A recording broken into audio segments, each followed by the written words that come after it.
Ladies and gentlemen, dear colleagues, distinguished guests, welcome to the Heinrich-Böll Foundation in Berlin. It is a great pleasure to have with us today experts, diplomats, and practitioners from Germany, Japan, and South Korea, three countries whose partnership matters more now than at any point in recent history. We meet at a moment when the boundaries between economic policy, technological competition, and military security have effectively collapsed. These domains are one interconnected challenge, and addressing it requires exactly the kind of cross-continental dialogue we are convening today. Russia's full-scale invasion of Ukraine in 2022 was a turning point, not only for European security, but for how governments worldwide think about the relationship between trade, technology, and defense. And its implications reach far beyond Europe. And at the same time, the intensifying rivalry between the United States and China is reshaping the rules of the global economy. Governments are increasingly asking not only, is this trade profitable, but is this trade safe? And that is a fundamental shift in how advanced democracies approach international economic relations. And our three countries, Germany, Japan, and South Korea, are affected by this shift in comparable ways because all three are open, export-oriented democracies whose prosperity depends on functioning global markets, stable supply chains, and a predictable international order. We are technologically advanced societies that understand both the opportunities and the risks of rapid innovation. And we are all in different ways navigating the tension between engagement and resilience. Our continents are deeply interlinked, and that interdependence is both an asset and a vulnerability. Germany, Japan, and South Korea are partners because we share a set of fundamental values: democratic governance, the rule of law, respect for human rights, and a commitment to resolve disputes through multilateral institutions rather than through force or coercion. And these values and the international order of the last decades are now under pressure. Disinformation campaigns target our elections, cyber attacks probe our critical infrastructure, economic coercion is used as a political instrument. But none of us can address these threats alone, and none of us should have to. And the European Union's Indo-Pacific strategy puts it clearly. Europe and the Indo-Pacific share a stake in each other's prosperity and security. And that is not a diplomatic formality, it is a strategic reality. And when like-minded democracies coordinate, they set norms, they demonstrate that there is an alternative to great power coercion, that they make the rules-based order more durable, and I hope they are also able to innovate it and reform it. And this is what inclusive multilateralism looks like in practice, not grand declarations, but sustained coordination among countries that share both interests and principles. I think I'm going to shorten it a little bit. I was going to speak more about economic security and supply chains, about technology and defense cooperation, but I think these will be topics you will actually discuss now. So let me jump directly to three topics I still want to mention. One is democratic resilience. It's important for us to understand that investing in military hardware and investing in supply chain diversification are not sufficient. The resilience of open democracies ultimately depends on the strength of democratic institutions themselves. And of course, our societies face a range of hybrid threats: coordinated disinformation, infrastructure attacks, hostile foreign investment, the deliberate exploitation of our openness. So responding to these threats requires investment in critical infrastructure protection, in media literacy, in robust election security, and effective oversight of foreign acquisitions in strategic sectors. But, and this is an essential point, our response must not compromise the values we are defending. Strengthening resilience through surveillance, restriction of civil liberties, or the erosion of free expression would be a form of self-defeat. And the goal, therefore, is to protect open societies and not to close them. And South Korea's Indo-Pacific vision explicitly connects democracy and security, commits to promote freedom, the rule of law, and democratic governance as part of its foreign policy. And the EU and Germany take the same approach. We believe that resilience is built by reinforcing civil society and good governance and not by retreating behind walls. Now let's have a look at Germany, Japan, and South Korea. They are not superpowers, but we are consequential powers, and in the current international environment, that distinction matters more than it might appear. The great power rivalry between the United States and China creates gaps in norm setting, in multilateral institutions, in areas where neither Washington nor Beijing is willing or able to lead. And we believe that middle powers can fill those gaps when they cooperate. We can act as stabilizers, as bridge builders, and standard setters in a fragmented international order. And we already do this in specific contexts. At the United Nations and at the World Trade Organization, Germany, Japan, and South Korea frequently align on issues ranging from Ukraine to trade rules. We can and should coordinate more actively on climate policy, on development finance, and migration governance as well. At home, each of our countries is working through the same fundamental question. How do we balance openness with strategic autonomy? And we just debated this in our meeting before. Germany is debating the implications of Zeitenwende for trade and investment policy. Japan is adjusting its defense posture after decades of strategic restraint. South Korea is recalibrating its relationships with both the United States and China. These are not identical debates in our countries, but they are parallel ones, and we would benefit, I think, from conducting them in closer dialogue with each other. As a green political foundation committed to democracy, human rights, and sustainability, the Heinrich-Böll-Stiftung brings a particular perspective to this conversation. We believe that security in the fullest sense cannot be separated from ecological sustainability and social justice. Climate change is a security threat. It drives displacement, resource conflict, and political instability. The energy transition is not only an environmental imperative, it is a strategic one. Dependence on fossil fuels has proven to be a geopolitical liability, as the past years and months have made painfully clear. And decarbonizing our economies is becoming fundamental also in terms of technological innovation and competitiveness.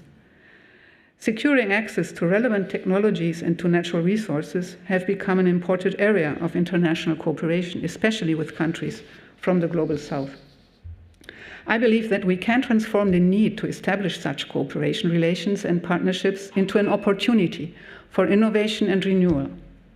There are important middle powers in the Asian region, but also in Latin America and Africa that share our interest in maintaining and strengthening rules-based order and relations, be it in world trade, in climate and energy policy, in science and technology, in security. Our shared values require that cooperation produces tangible benefits for all, and not just for a few countries.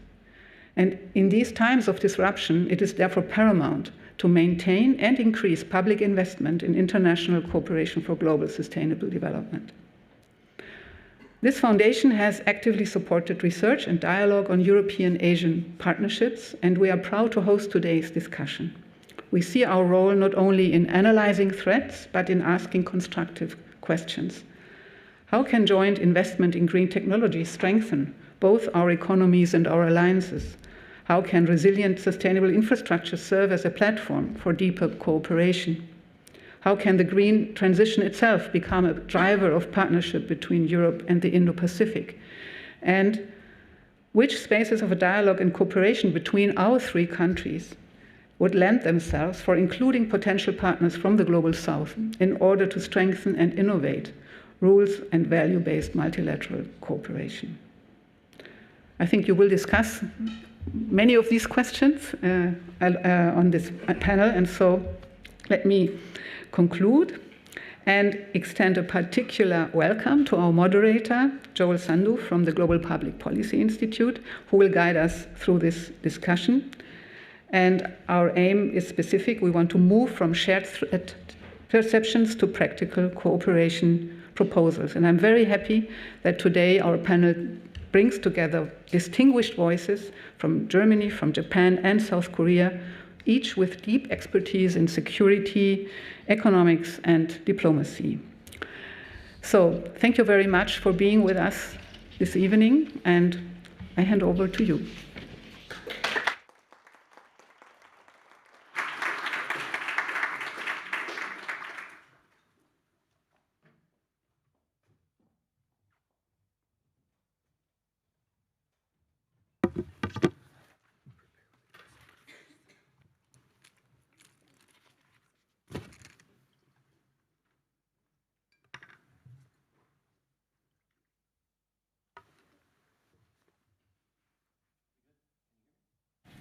Microphone? There we go. Thank you.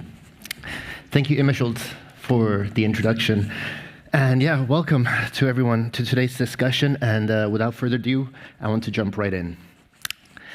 When we think of Germany's closest partners, Japan and South Korea rarely come to mind at first. And yet, for a moment, consider this proposition. Germany, a nation at the heart of Europe, Japan and South Korea, leading economies on the other side of the globe. Different languages, different cultures, different history. And as we shall see later, a history that has once placed them in direct opposition to one another. And yet, here we are in 2026, increasingly speaking of these three countries in the same strategic breath.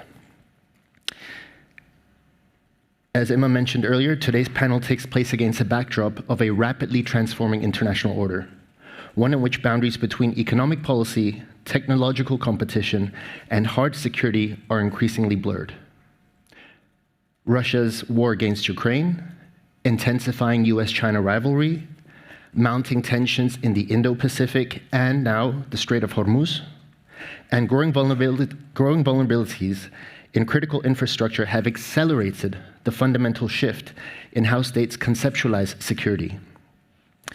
For Germany, Japan, and South Korea, this shift is particularly acute. All three are highly industrialized, export-oriented democracies whose prosperity depends on open markets, secure supply chains, and a stable international system. And all three are facing growing exposure to geopolitical coercion, strategic dependencies, and disruptions in critical technologies and rare earth materials. But before we begin, let us take a brief look at the history between these three countries, and admittedly, I'll gloss over a lot of your history because of time. So apologies for that, but I think it's important just to contextualize what we're talking about. And let's begin with the uncomfortable truth. Germany and Japan were Axis allies in the Second World War, bound by the Tripartite Pact of 1940 together with Italy. South Korea, meanwhile, was neither partner nor peer. It was a Japanese colony from 1910 to 1945, subjected to forced labor, cultural suppression, and atrocities whose wounds remain politically raw till this day. So when we speak of German, Japanese, South Korean partnership in 2026, we're not talking about old friends reuniting. We're speaking about three countries that have had to do something genuinely difficult. Reckon with the past, and then choose a different future. Germany's connection to China stretches back to the early 1600s, built initially on medicine and knowledge exchange, before it was formalized in 1861 with the Prussian-Japanese Treaty of Amity, Commerce, and Navigation. In the Meiji era, Japan looked to Prussia as a model for its constitution, legal system, and military organization. The relationship darkened in the 1930s, culminating in that tripartite pact I spoke about. After 1945, both countries were defeated, occupied, and rebuilt as democracies in the Western Bloc, a shared post-war trajectory that laid the foundations for their modern partnership. Germany's ties with Korea reach back equally far. In the 1640s, a German Jesuit from Cologne introduced Western scientific texts to the Joseon court, helping spark Korea's movement into practical learning. Formal relations were established in 1883, when Germany became one of the first Western nations to sign a treaty with the Joseon Kingdom. The relationship deepened after the Cold War, when both West Germany and South Korea found themselves divided nations sheltering under the US security umbrella, a kind of shared predicament that engendered a quiet but genuine mutual understanding. And this was deepened further still by the thousands of Korean nurses and miners who came to work in West Germany in the 1960s and 70s, forging bonds of human exchange that outlasted any diplomatic formality. So, why does all of this matter? It matters because all three countries depend on the United States for security and depend on China for trade. And both these dependencies are becoming less reliable. All three face the growing strategic alignment between Russia, China, and North Korea. And increasingly, many in Germany, Japan, and South Korea understand that security in Europe and in the Indo-Asia Pacific are no longer separable. So as Emma said, today we want to move beyond the language of shared values and abstract strategic alignment. And the question before this panel is sharper. How can Germany, Japan, and South Korea translate converging threat perceptions into practical, durable cooperation? So, to explore that question and others, I am joined by a distinguished panel. And it's my privilege to introduce all three of you. Starting in the center, Eun-jung Lim is a professor of international studies at Gwangju National University in South Korea and is currently a visiting scholar at Stanford University's Asia-Pacific Research Center. She also serves as a board member of the Asia-Pacific Leadership Network. To my far left, Hitoshi Suzuki is a senior research fellow at the Institute of Geoeconomics at the International House of Japan. Previously, he was associate professor at the Graduate School of International Studies and Regional Development at the University of Niigata Prefecture in Japan. He was also deputy director of the Economic Partnership Division of the Ministry of Foreign Affairs in Japan. Thank you both for traveling so far to be with us. Thank you.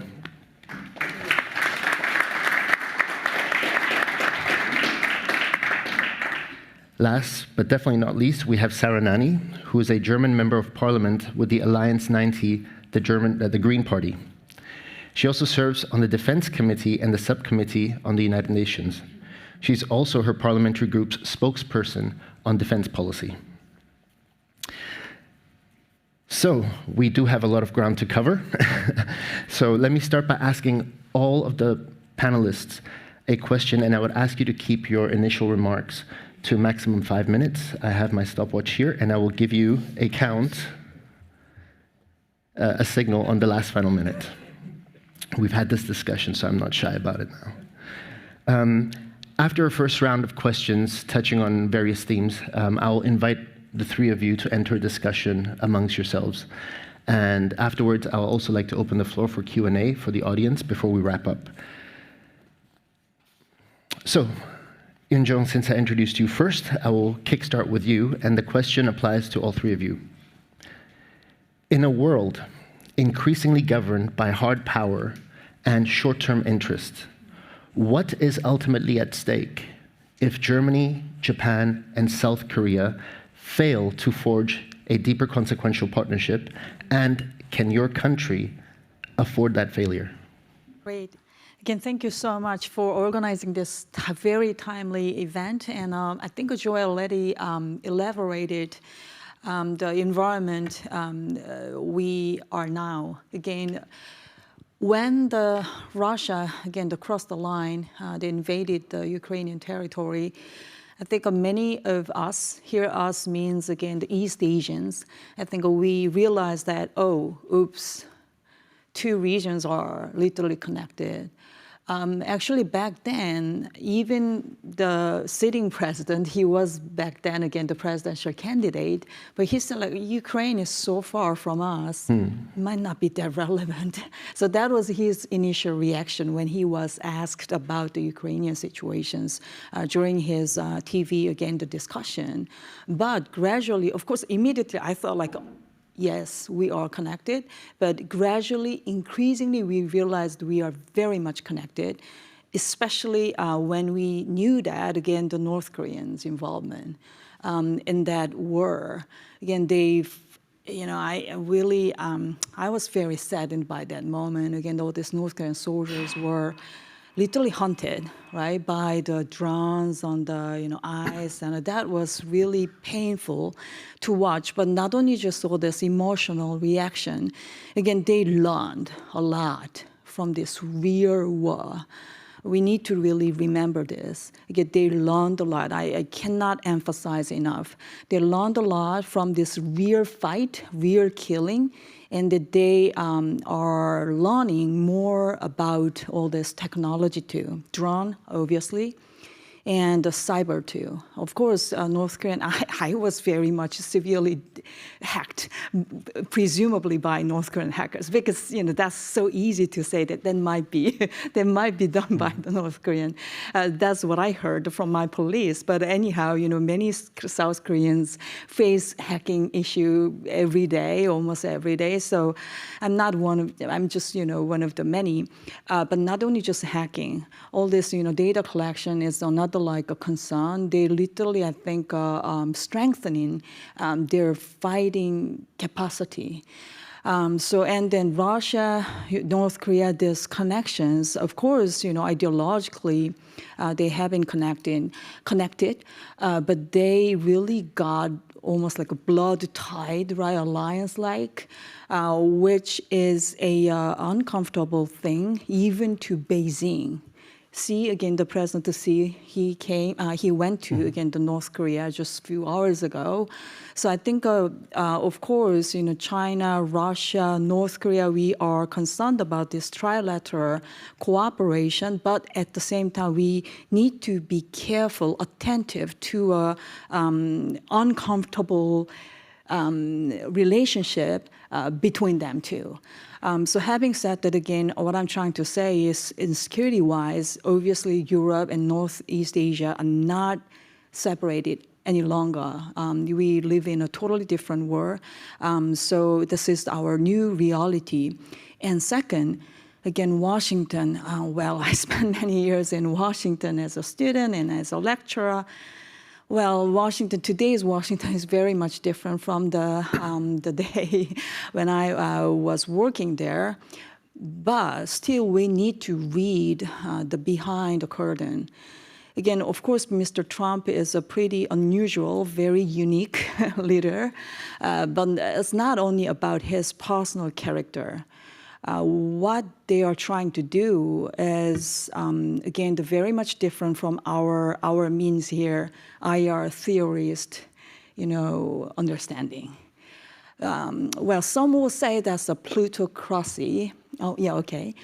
Because they are so connected, New Yorkers or like, Silicon Valley, all this big techs. Well, that plutocracy might be the easiest word to describe what they are doing, but still, we need to understand, again, the rationale, why they behave like that. Again, the rationale, because we cannot just, let's forget about this, little strange, right, leader. No, we cannot do that. We really need to understand what's the really rationale behind all this, very much unpredictable behavior.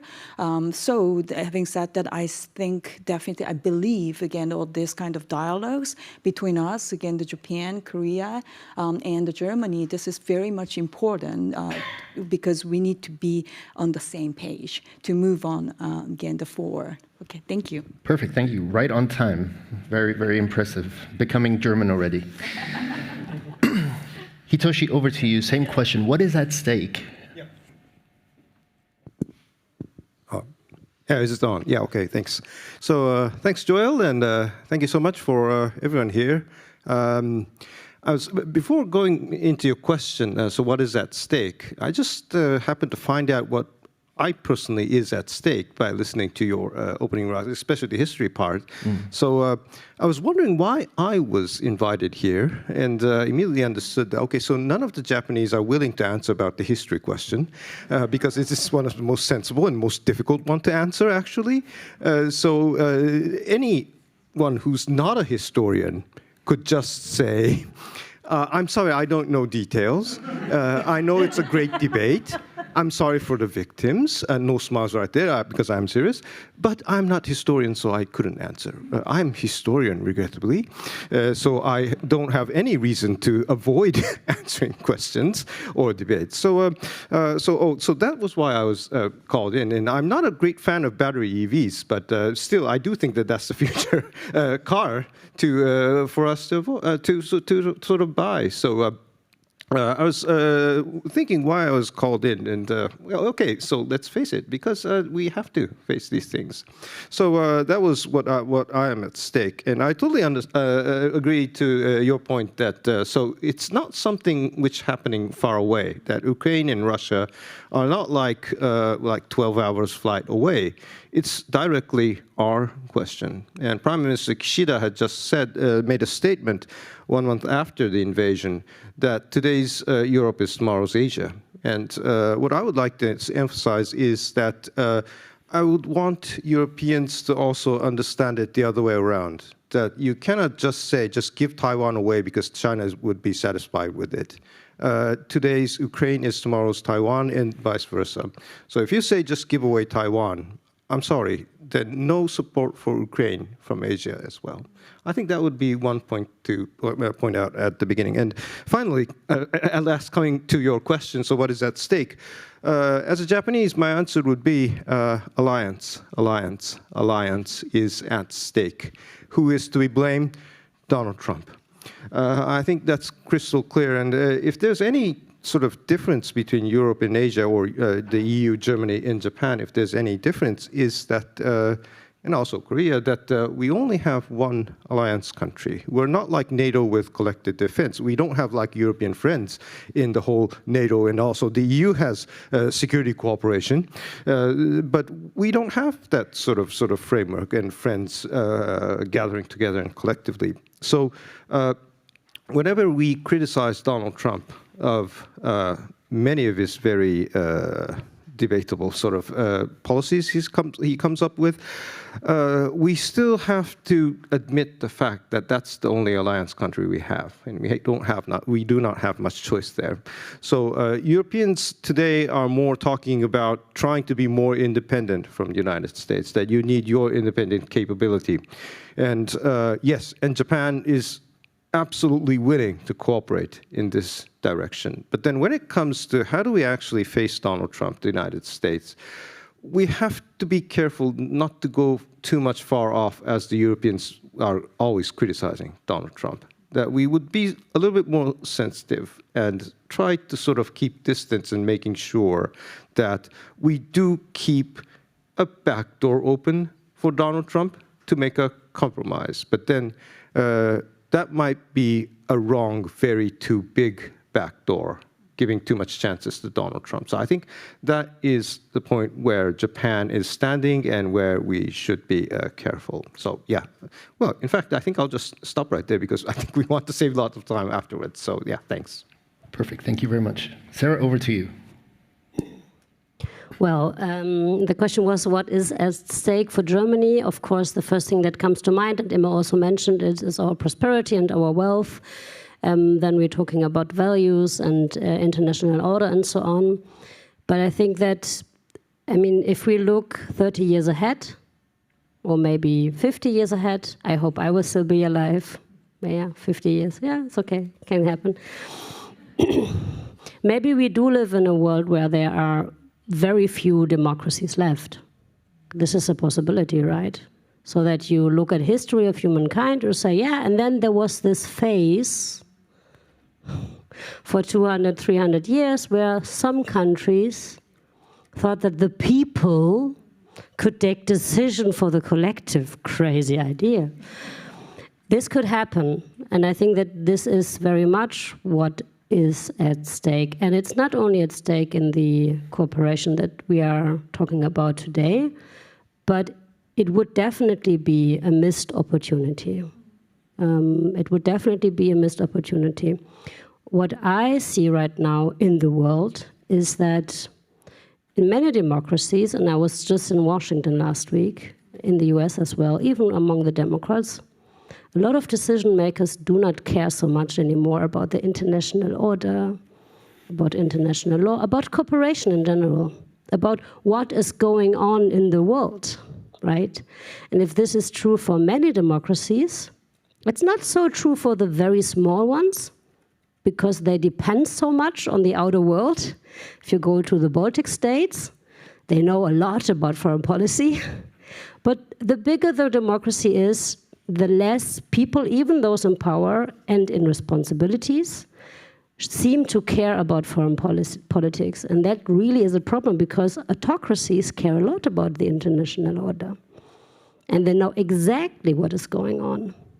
And they know exactly how to use this ignorance that is seen now in Washington, in DC, that is seen now in Berlin, that is seen among other countries in the European Union, where everybody is just talking about internal politics, or maybe talking about foreign policy like something that is happening, like weather, well, that you could not like, but nothing that we have to shape, that we have to take agency for. Then autocracies will just run this world, because they have a plan for it. And sometimes they even align. Not all the times, fewer times than sometimes we think they do, but sometimes they do align. And the idea is to take back the power to the powerful and take it away from the people. That this is what is at stake ultimately. And it took me 3 minutes to say that, and I will stop here too. Thank you to all of you. A lot of stuff has already been mentioned. I want to break it down to maybe start focusing on the economic and climate element of this, because this has also come up in the introduction, and you've mentioned strategic dependencies. Hitoshi, just help us set the background to this. How are states defining economic security in the current geopolitical, geo-economic environment? Yeah, thank you so much. So I think I'll start with the Japanese case. So how did we decide? In fact, the term economic security appeared shortly before the second oil crisis, which is 1978. In those days, it was sort of debated as, okay, so there's petrol shortage, and it was not seen as only an economic thing, but it's also damaging for the security, national security as well. But then the debate sort of died down immediately, because the oil crisis didn't last long enough, like today's situation, like it's like 4 years that Ukraine is defending its own country. The oil shock just disappeared, simply because we had enough stockpiling of petrol, and also because it was damaging for the oil-producing countries, because they lose income if they sort of refuse to sell. So it died out. But then it suddenly becomes a boom in 2010 when China and Japan sort of experienced this coercion. And rare earths were stopped being exported to Japan. So this was the starting point where Japan once more came back to this economic security idea. And what it is actually is, well, put it simple, security plus economy. So let's put that a little bit more in concrete terms, that, okay, usually Japanese companies used to enjoy the idea that if a warfare begins, you could just decide that that's totally outside something of our own business, that both are separable. And then, so you only have to think about your business without warfare. That was the Cold War sort of way of thinking. Now you have to sort of be always aware and sort of be prepared for wartime emergency sort of situations, even if it didn't happen. And so this was the sort of change which occurred in Japan after 2010, and that economic security became a buzzword, so to say, that warfare and peacetime economy is not separable, that it's always a mixture, especially because it's geopolitical sort of clashes between countries. And that sort of agrees with the timing where Xi Jinping sort of comes to power. And I think in the late millennium years, we still had sort of cooperations, lots of levels of cooperation with China. But after that, China would be more focused on booming its own economy, industry, technology, and especially the very speedy military buildups. So I think that would be my, at least a Japanese interpretation of what is economic security. Yeah.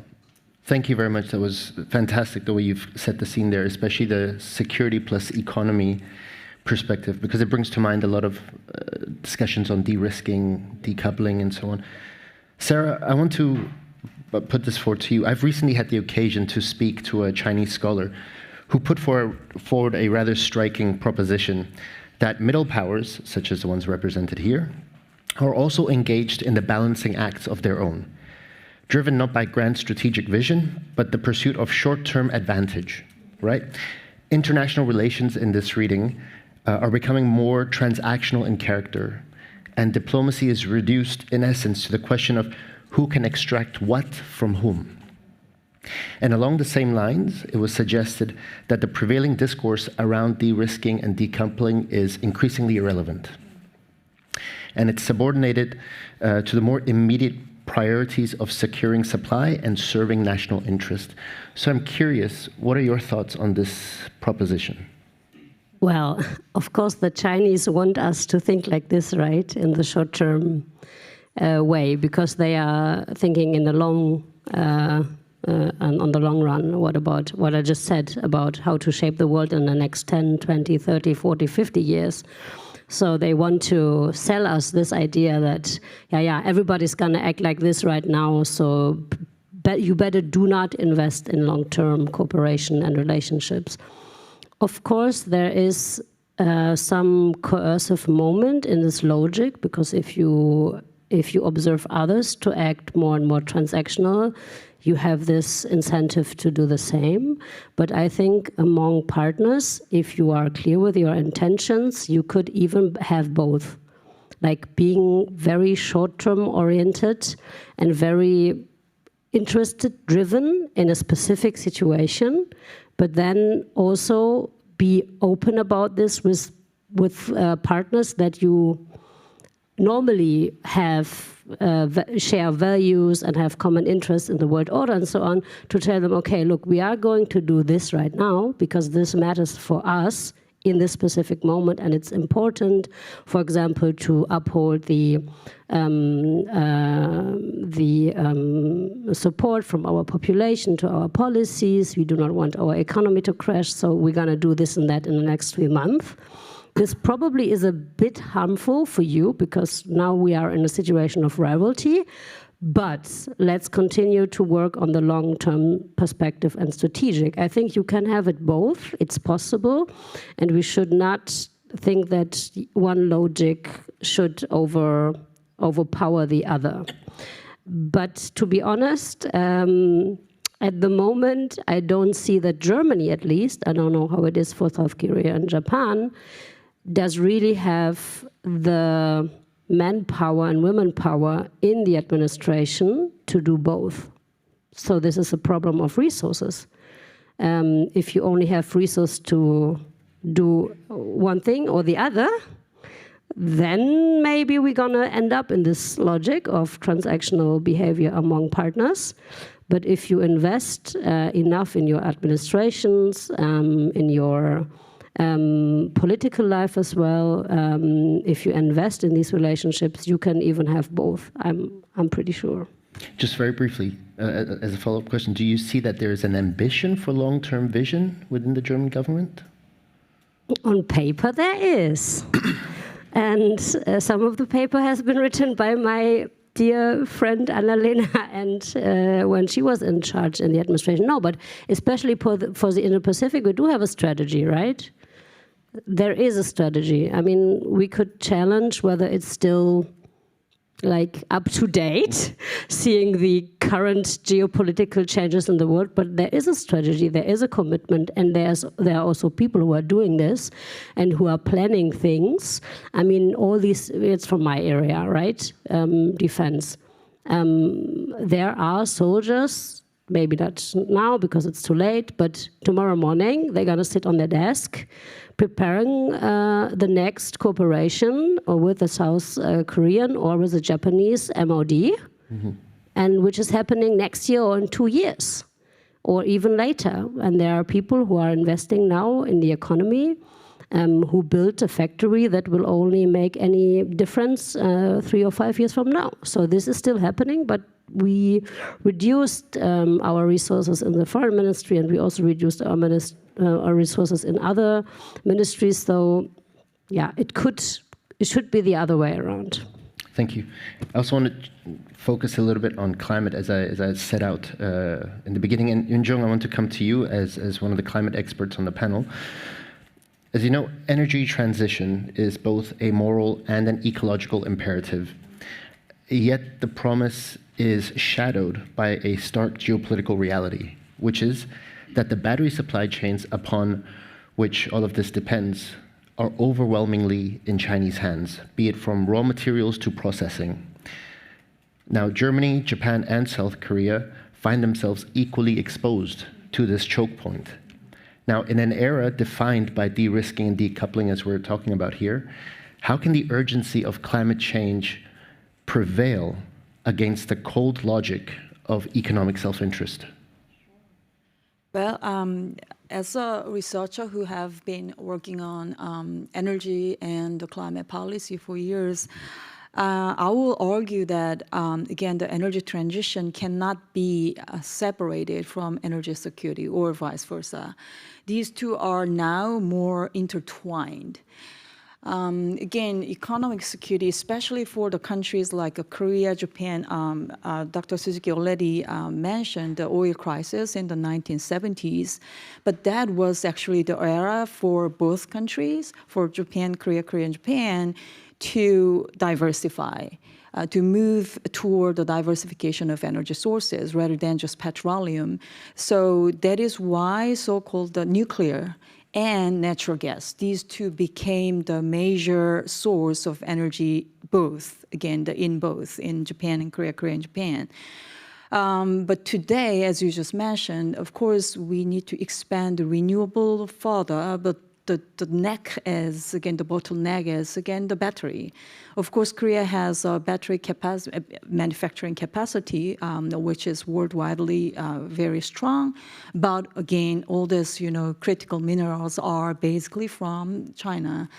Again, the rare earth, again, Japan already had a very bitter moment when they were in trouble about the Senkaku / again, the Diaoyao, which was a backlash or like a, how would you say, revenge from the China. But we did have a similar moment too, again, with the China as well. So what I'm trying to say is, of course, especially for the country like Korea, Japan, Germany, we depend on all this, imported sources. So we need to diversify. Diversification is always the answer. As I'm using the metaphor of flower bouquet, you need a rose, you need a lily, or you need a tulip, or whatever the color. So it should be diversified. And again, we need to connect again the energy transition issue with the energy security, because anyhow, this one can contribute to the energy security as well.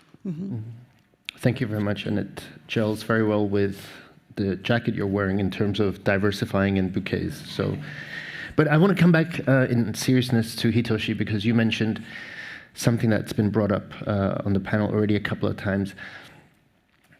Germany is seen as a potential partner, but also implicitly a cautionary tale. And by this I mean German industry's deep entanglement with China.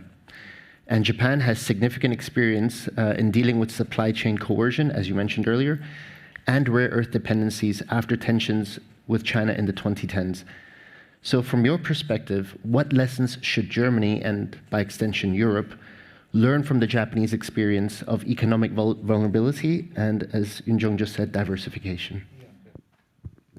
Yes, thank you so much. So when you ask, so what do we learn from Japan, I think Japan should not exaggerate to sort of preach Germans or Europeans of you can't do this, but we did this first sort of thing, because but honestly speaking, have we done so much far and so well? And I'm afraid the realistic answer is we're trying. And have we actually achieved something? I mean, Japanese cars are China rare earth free? No, no, no. And at the beginning, I just said I'm not really a big fan of battery EVs, not because I hate them, but because if I buy one, it's obviously China dependency. I'm just voting yes to a deep China dependency and even deepening it, because as long as I own it, it needs maintenance, all right? So you're going to keep on relying more on China until you actually get rid of it. So that was the reason I said I'm not really a big fan about battery EVs, because if I try to buy a Tesla Model 3, which is the smallest one, it's going to come from Shanghai factory, not from the United States. If I want a made-in-America Tesla, I need to buy a very expensive one, which is almost expensive as a Mercedes-Benz, second-hand or new one, whatever. So in that case, I would choose a Benz rather than Tesla. I'm sorry. I think that was rude for both sides. But anyways, yeah, that's my car preference. So anyway, sorry. Coming back to the dependency question. Has Japan actually achieved something? And I would say we've just started, and we were supposed to have started in 2010, but not much was achieved. And after this Ukraine and COVID and another coercion from China, because they're specifically targeted Japan and the military industry. And right now, rare earth is not going only to Japan because they're targeting Japanese defense industry. So finally, we seem to really be serious enough to build a non-China supply chain on rare earths. So, yeah. For those who are not familiar, and just very briefly, when you say China targeted Japanese military, what do you mean by that? Can you just elaborate very briefly for those who are not familiar? Yeah, so Prime Minister Takaichi in last November, was it, she stated that any Taiwan contingency is going to be defined as a national existence threat for Japan. And this was interpreted by Chinese media that self-defense forces is going to be dispatched to Taiwan, sort of, but that is absolutely not true, because what Prime Minister Takaichi actually stated was that she merely stated something which was decided in 2015, that our self-defense force is going to supply the United States military when they have to move for a Taiwan contingency. And how China retaliated against us was to stop rare earths, claiming that they are going to check who's going to receive that rare earths, and they want to stop it for Japanese military purposes. But as a fact, as long as we keep on questioning, interviewing Japanese companies, is that rare earths are not coming, even if the company had nothing to do with military equipment. So I think, is that enough? Great, thank you so much. Yeah, that helps. Let us just shift our focus a little bit to another topic that was brought up earlier with Emma, and that is of democratic resilience and hybrid threats, and in particular the kind of fault lines that the adversaries exploit. Now, just to set the scene, political polarization, declining trust in institutions, and the fragmentation of the media landscape are often identified as the primary vectors through which hybrid threats take hold.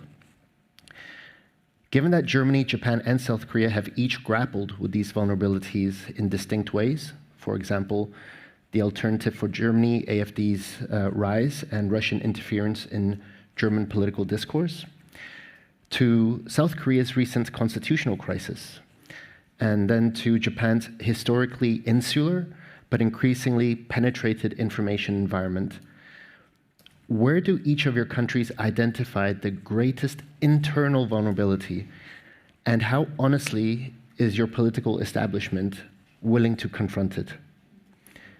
Sarah, why don't we start with you this time? I was hoping I wasn't the first. Well, there is a full administration in St. Petersburg. 1,000 people are working for the Russian government, and their job is to identify conflicts in German discussions and to mingle into that. And this is the truth. This has been reported before. I'm not the one speaking out. It's not even confidential. Everything is public. There are 1,000 people doing this every day as a job. This is just their job. And they are focusing on Germany for many, many military reasons. But this is so crazy as a concept to do this that it's really hard to tell our citizens that this is actually happening. And for a long time, disinformation campaigns were understood in a way that is a bit misleading, saying that Russia tries to support opinions that are in favor of Russia and that are in disfavor of Ukraine, and that this is what they do, right? They did that. They financed people. There was a journalist who got money from Moscow, so he would write nice things about Putin and so on. This happened. But most of the work these people in St. Petersburg are doing is completely different, has nothing to do with Russia. And sometimes it's even against the interest of Russia. It's just about finding the frictions that are already there in society and deepen the conflicts and harden the position and making people really get angry about everything in order to create an environment where people are just anti-establishment, they are anti-institutions, and so on. And I think that as our brains, our 82 million brains in Germany are the targets of these operations. Our biggest weak point is that we do not take this seriously, that brains can be targets, and that people are influenced. I mean, we all know the job of influencers, right? And we all say, look, people are buying these things from Instagram because the influencers are doing this. But we do not believe that a state is doing the same. But they are not selling creams or whatever. But they are selling ideas and hate and anger and conflict. I think this is our most difficult thing, that we just don't take serious that our brains are targets. I mean, I have been in radicalization research before I became member of parliament, so for me this is quite easy to understand. But of course, 82 million people, and also me, I don't want to believe that my brain can be attacked and my thoughts can be misled, right? So this is some kind of emotional work for everyone to do, but it's a political question that we have to address and really take seriously. It's quite a scary proposition there, that your brain can be targeted. And I believe I learned from my teenage daughter recently, it's called rage baiting, getting people angry. So it's something you learn as well. Yunjong, over to you. Yes, sure. I'm going to mention two things. Of course, polarization is all around the world these days, in Korea as well. By region, it has been always. Again, West versus East, it was very obvious. Again, the West tend to be more progressive, whereas, again, the East support more conservative. That's an old cliche. But in addition to that, we see, of course, generational conflict. Well, it has been a cliche, too. Gender. It's increasingly more and more serious, especially among people who are in the 20s and the 30s. Yeah, I'm really worried about it. And another thing is labor versus management issue. You might have seen the news, but in Korea it was a big news. Mm-hmm. Samsung Electronic, again, they did have internal conflict. Well, we have Samsung Electronic and SK Hynix. Both are the memory chips, again, the world champions. And well, SK Hynix, both are successful, but again, the Samsung Electronic people were unsatisfied with what they have. So anyhow, it's a long story, but they had a very... You mean they were not getting the money that they felt they deserved from management? Compared to SK Hynix, to be honest, that kind of, yeah, well, it's a complicating issue, so I don't want to be too judgmental. But anyhow, when you see that kind of things, my second point is I'm really worrying about what we can produce in the next decades. Because if we recall the memory of the President Biden administration's strategy, reshoring, nearshoring, ally-shoring, friend-shoring, whatever the shoring. Well, manufacturing within my territory is important. I cannot, again, emphasize enough. I think it is very important. Having chip manufacturing capacity in our own land is very important. Shipbuilding, obviously. Steelmaking, obviously. Well, of course, we have many others, but, well, Korean employees or laborers in general, we're losing their competitiveness. Of course, the labor prices, of course, more expensive than before. All this, demands are rising. And another thing is we face lots of demand for the investment from United States, for example, right? So we moved a lot of factories to the United States. For the short term, it does make sense, but for the longer term, I don't know.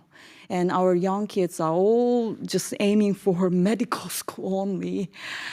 I'm very, again, worried about how sustainable our society can be. Again, especially for the country like Korea, we have still external threat, again, from north. So we easily just use the other side. We easily demonize the other side rather than just, try to listen to the other side. You are North Korean follower, something like that. That kind of culture should be changing too. Otherwise, we're going to keep losing those kind of so-called comparative advantage, which is my kind of, again, the big concern. That's related to the democratic, again, the resilience or sustainability as well, I think. Thank you very much. Last but not least, over to you, Hitoshi. Yes, so, thanks. So just about following up on reshoring or nearshoring, I think Germany and Japan does carry the same dilemma, and I think the Korean car industry as well, that today, you have to be competitive in the China market, not only because it's a big market, but because the development of a model is a lot quicker there. And the car industry always tells us, when we talk about decoupling or de-risking, they say, look, we have to keep competitive there because it's easy to retreat, but then we'll lose out everywhere we go globally. That's their sort of discourse and logic. Is that really true? I think that would be the question which we as non-car industry people should seriously think. Is that really true? Because they might be only saying so just because they want to hold on their market share right there, and they didn't invest much on home soil. So do we have to really listen to them, or do we have to think seriously, are there any other solutions to sort of be more competitive than the Chinese without the Chinese market? I think that would be one debate. But let's go back to polarization, because that was your question. I just wanted to speak briefly about the reshoring and nearshoring.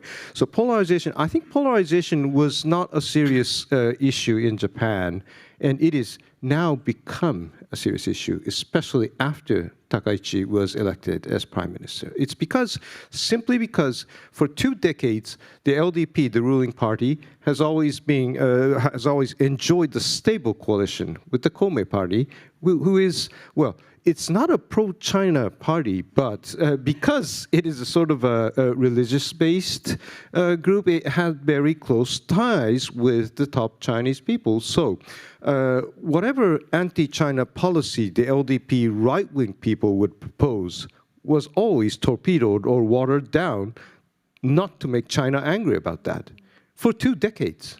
So there was no polarization there. But that Communist Party losing power and leaving the government, now it's a time of polarization. And I would boldly say that if the Communist Party was still in power and in the coalition, it would have been easier for China to do an influence operation in Japan. Because whatever they do, it's going to be supported by some ruling coalition party. And I think the voters would be deceived easier than today. But that being said, I think the sort of Chinese influence operation is already reaching, because there are sort of discourse about the Okinawa, our southern islands, is not Japanese historically, et cetera, and all these serious penetrations are starting so much active today.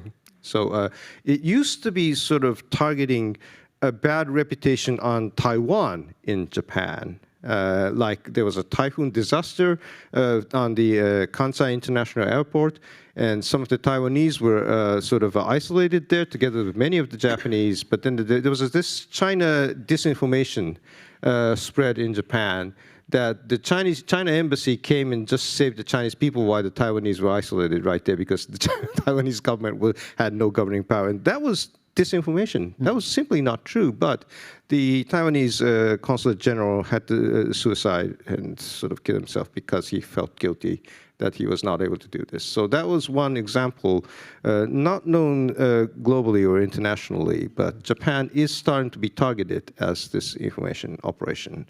So I think I'll just stop there. That's obviously a tragic sharing there. But just a point of clarification, Hitoshi, you said if China is successful in information penetration in Japan, it would be supported by an internal party? Is that what I understood? Because that sounds quite... Yeah, but I didn't say that because there's evidence that there was, yes. But there is a possibility because that was always the channel where Japanese industry also found it useful whenever they wanted to expand their business in China, because someone in the government is going to support that sort of pro-China policy in Japan.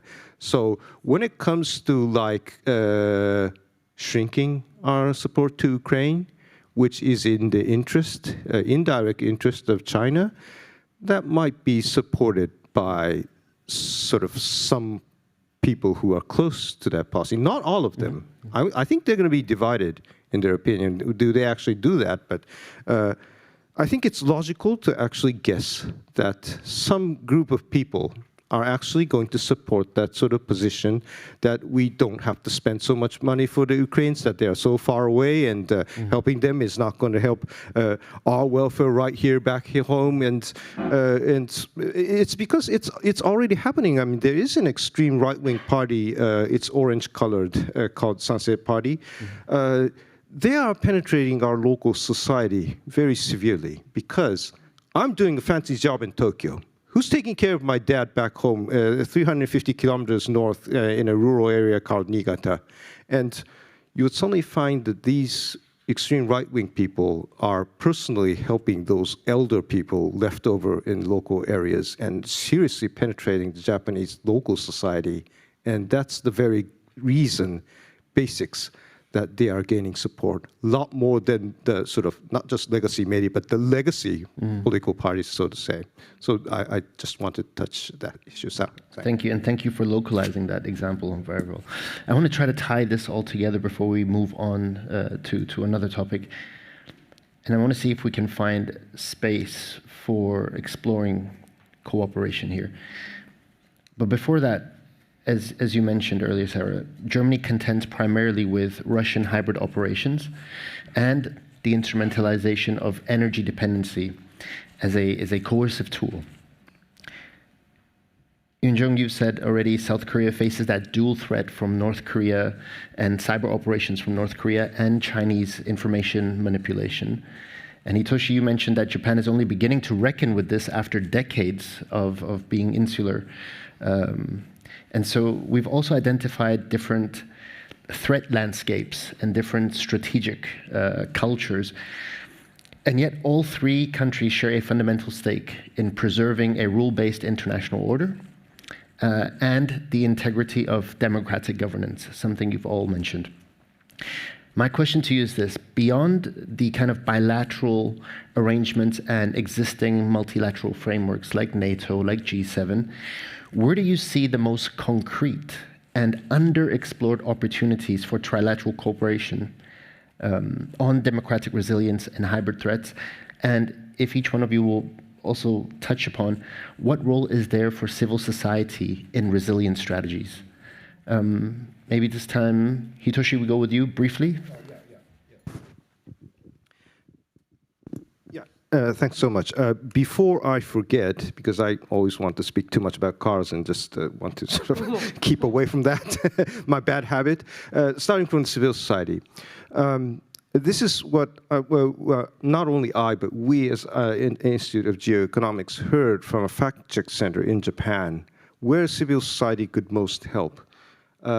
Yes, of course, we discussed it upstairs, so that we have to more cultivate our SNS strategy, because the far right wing is a lot more cultivated, sophisticated, and penetrating in terms of how to use SNS in catching young people. And then I think yes, that's true right there, but how do civil society could help is fact checks. And the fact check center in Japan suffers seriously of lack of funding. And what happens if the government funds it? It looks like a state sort of control on public opinion, even if it was actually a neutral fact check. But then if the money is coming from a government or a local authority, the far right wing would grab a chance saying that, look, that is sort of state controlled. It's not freedom of speech, etc. So the money has to come from private sector, and I think we're going to have a hard time because Japanese companies don't have the culture of donation. You have to tell them that this is investment, and so that this is fruitful for your long term. But that's exactly a very difficult thing, because the Japanese government now is trying to define the economic security policy, telling that, no, this is not risk management. It's not just cost spending. This is good investment. And then every Japanese corporate people would, what is he saying? He has no experience of business, does he? Because for the private sector, investment means, okay, certain amount of money, but it has to have a very concrete time schedule. And so you spend what money, till when, what you get, how much in cash is that coming back? A return on investment. Yes, yes. So there's a serious gap right there between Japanese companies and what the government says. But coming back to the civil society thing, I think fact checks are very important. That anyone could freely say anything on the SNS. Of course, because we're freedom of speech. I mean, we're a free society, open. You could just say anything except for the racial discrimination, etc., which is forbid. You're free to talk anything about economy or the growing gap income, etc., etc. Someone has to make it clear what are the actual facts. And I think this was a debate in the Brexit referendum in the UK, that the government had to keep silent. And then the voters believed what was, if I understand right, was misleading everyone to a Brexit vote. Yeah. Thank you. Injo, over to you. Well, as you just mentioned, we need to be more concrete, I think, for the roadmap for this trilateral or beyond, again, the cooperation.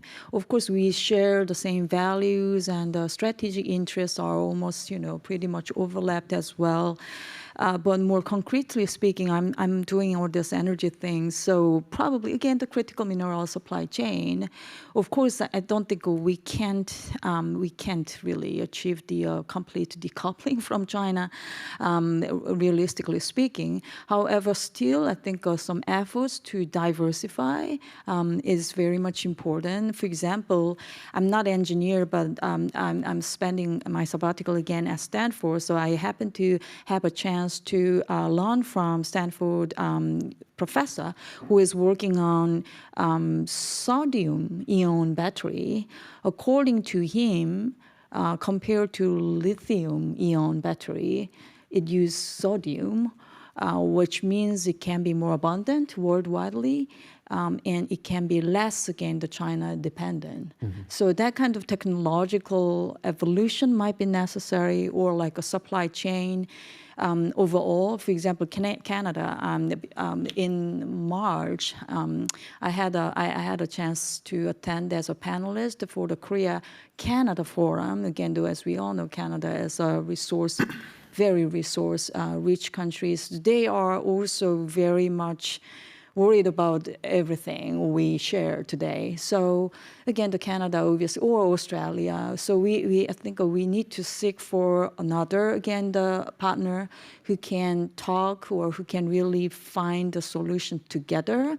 That, again, does not necessarily mean that, we should exclude, again, the United States from our table. I'm not really supporting that kind of idea, though I'm hearing all this frustration from my European friends. I went to Normandy in April, and even French, again, the friends told me that, we should just exclude America, but no, I mean, it's not even realistic. But again, still we need to make our probably coalition, again, the partnership further, again, this trilateral, or rather than just, being too obsessed with the earlier existing format, like a G7 or whatever.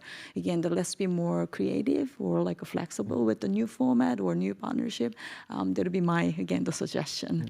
Thank you very much. So what I hear from you is quite interesting. So you're suggesting to have a more holistic approach of exploring, not just the misinformation, disinformation space and the vectors in which the opponents are exploiting, but really diversifying our ideas, looking at critical minerals, looking at supply chains, looking at diversifying a number of areas where we can cooperate, lower the dependency, and be less vulnerable. Okay, thank you so much.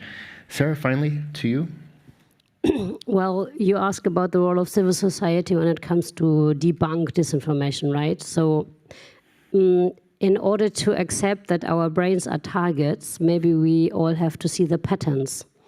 And maybe if there's nobody in the German public that I, as somebody whose brain has already been targeted, is a reliable speaker for me, maybe I believe the Japanese or the Korean people who are facing the same problem.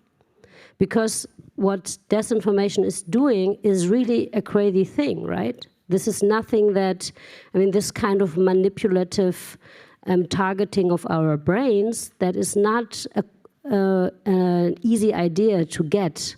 But if you see that other autocracies are doing the same, for the same reasons, they want to have geopolitical influence, and they know that in democracies, the brains of the voters matter, then maybe you can start to consider that this is also happening in your own country. So if I could make your voices be louder here in Germany, who have concrete cases where you can describe, you can say, okay, this was happening really, then this was a disinformation, and that was the effect of it, of the disinformation. I would be happy to do that. And we could just share these stories, what happened to our society, because there are some very concrete cases that you can describe without any doubts of effects that there have been in Germany. And I'm sure the same is true for your countries. And to make this visible, that there is a global fight over our brains, and that autocracies are really good at targeting it, and they do it around the globe, right? We could also bring the Australians in to get even a bit more far away from Germany, and of course we can talk about the United States, and we can talk about Brexit, but to make this visible, this has happened in democracies because we are so open, because we are so liberal, and because our vote and what we are thinking matters so much for concrete policy decision. That's why they target us. That's why they want to influence your voting behavior. That's why they want to influence your opinions. They want to influence your anger. They want to influence this democracy through you.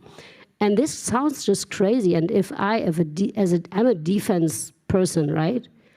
I'm helping the government to spend billions of dollars every month for defense. If I say that, people won't listen. Now, those people I want to listen to me, and they should listen to me, they won't listen to me. But public could do that, and civil society could do that. And I think, well, yeah, we should start something, I think, yeah. Thank you very much. It's quite interesting to hear that democracies face that inherent tension when defending themselves against hybrid threats, that the very openness that defines them is the opening that the adversaries exploit. But it's also good to hear that exchanging of stories and best practices is one concrete way forward. Sarah, you mentioned Australia. Thank you very much. That brings us neatly to the last section before I open it up to the three of you to discuss briefly. And with an eye on the time, I'd ask all of you to be brief. But I do want to turn our attention to a closer look at middle powers and strategic responsibility. Sarah, you've recently traveled to the Indo-Pacific, Asia-Pacific region. What responsibilities do you see democratic middle powers like Germany, South Korea, and Japan have in stabilizing the international order? Perhaps you can speak from it from a German perspective. Well, we do have a big responsibility. That's why we are sitting here on the panel. But the question is not how big is the responsibility. You all know that. We had that at the beginning. But the question is, how do we do our homework to really also act in the name of this responsibility? And I think it's quite easy things also that we have to do that then could have a big effect. Such as? Such as, I'm sorry when I'm looking to Japan right now, but language skills among the population is a thing. It's also a thing in Germany. Nobody speaks Asian languages, right? We have really to invest much more because people to people, if this should save the world, well, those people should try to be able to communicate. And it's not all AI driven. There can be a lot of problems also if you translate only with a computer, right? Maybe you make even things worse. Second thing is to make administrations be more open and resourceful for international cooperation. That is something that every state has to do on its own. So not only to talk about cooperation, but also to have people in the administration who could actually do that. And they also have to speak languages, please. But then the third thing is, at least one. And the third thing is, we need political coherence within our own governments. Okay, when I was in Japan, we heard a lot of talking about more cooperation between Germany and Japan in the defense sector. And on our way back, I was talking to the CEOs who were with us, and they said, well, the conversation that they had were less optimistic and enthusiastic about Japanese-German cooperation. And the same could happen in Germany, right? You talk to the Minister of Economic Affairs, you have one voice. And then you are talking to the Minister of Defense, you have another. We really have in our democracies a problem with political cohesion. Well, and then we also have to lobby in front of our own populations to make everybody understand why that matters. I was describing this trend at the beginning that in democracies people tend not to care about foreign policy, and we really have to act like, we really have to counter this trend actively. And this is only possible if we explain why cooperation matters in a very concrete situation, but also on the overall level. And we have to justify better, because apparently we didn't do a good job in the past. So we have to explain more, and it's not because people are stupid, but just because it's not their job to be politician, right? So they don't have 80 hours a week to work on that, like we do. they have maybe 8 hours a year to deal with international politics. But these 8 hours, there should be good information and good explanation. And it's easier to explain your foreign policy and why cooperation matters if you are coherent, if you have an administration that is well equipped, and if you also live what you are talking about. Thank you for that very transparent analysis of what Germany can do or should do and what's required. I'm going to play the devil's advocate here, and I want to draw Yunjung, you, and Hitoshi in here. Daniel Marwitsky of the University of Hong Kong, who recently addressed this foundation as well, made a compelling case that what Europe needs and requires right now is not a grand strategy. In fact, it's something far more sobering. It's decline management. All right? Now, the indicators are difficult to dismiss. Bear with me. I know you're the only policymaker here. We have no pan-European defense architecture. GDP growth rates are hovering about, across the euro area, are hovering about 0.2%. And far-right parties are making sustained inroads into the political mainstream. Now, against this backdrop, one has to ask of our South Korean and Japanese colleagues here, does deepening strategic partnership with Germany, and by extension Europe, really represent a sound investment? Or is it increasingly a precarious bet placed on a declining actor? And you have a chance to explain. What is the calculus that justifies this commitment? So who wants to go first between you two? No, this is typically Asian.